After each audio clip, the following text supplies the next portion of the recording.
Thank you so much for joining us on this Sunday. Tonight, nearly 100 large wildfires are straining firefighting resources nationwide. More than 30,000 personnel, some 1,800 engines, and more than 220 helicopters are deployed in the fight against the flames. The big fires right now raging in the west. The fire danger exploding this weekend in Western Canada. One official describing the inferno as a bomb going off. And CBS's Gwen Baumgardner is in Los Angeles tracking it all, and she leads us off tonight. Gwen, good evening to you. Good evening, Tom. Hot, dry conditions like this are gripping much of the West, and that's extending all the way into British Columbia, where these conditions, coupled with high erratic winds, are fueling dangerous wildfires.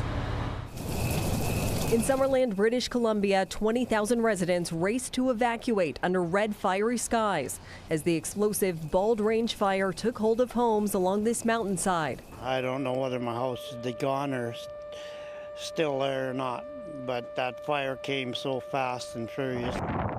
Officials liken the devastation to a bomb going off, quickly declaring a state of emergency. More than 100 active wildfires are underway in the province of British Columbia, with half classified as out of control and more evacuations expected. Some people became trapped as conditions changed very quickly and needed to be rescued. It remains a very dynamic and threatening situation.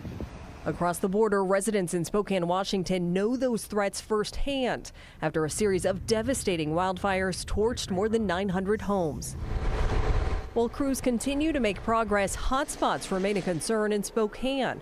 Late today, authorities allowed some residents to return home, or rather, to what's left. I know I feel kind of more emotional just at seeing it. It didn't seem like it could be real, and it is real. Throughout the Pacific Northwest, severe drought is fueling more than 40 uncontained fires. You couple that with the red flag weather and fire danger weather, and you get that explosive fire growth, that explosive fire behavior. And in Utah, these were the conditions two pilots faced in a deadly helicopter crash as they were fighting the Wide Mouth 2 fire. The firefight continues. And here in Los Angeles, residents are bracing for this continued wildfire season. In just the past 24 hours, we've seen 3 large fires break out that have threatened homes and highways. Tom? A dangerous situation, Gwen, thank you.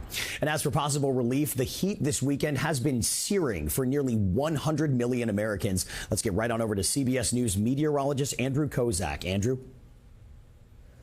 Yeah, Tom, good evening. We would love to find some relief, but unfortunately that heat continues. The dry air continues with single-digit relative humidity levels. So we've got elevated fire danger, dry thunderstorms. Those are storms with a lot of lightning, a little rain. And then, of course, the poor air quality for those folks suffering from the wildfires and the heat in the Pacific Northwest. Not only unhealthy air for people with respiratory issues, but for everybody. Unfortunately, that continues into the week ahead. Not only do we have the heat alerts for the West, but now that's spreads across the Midwest and the Central Plains, places like St. Louis and Memphis.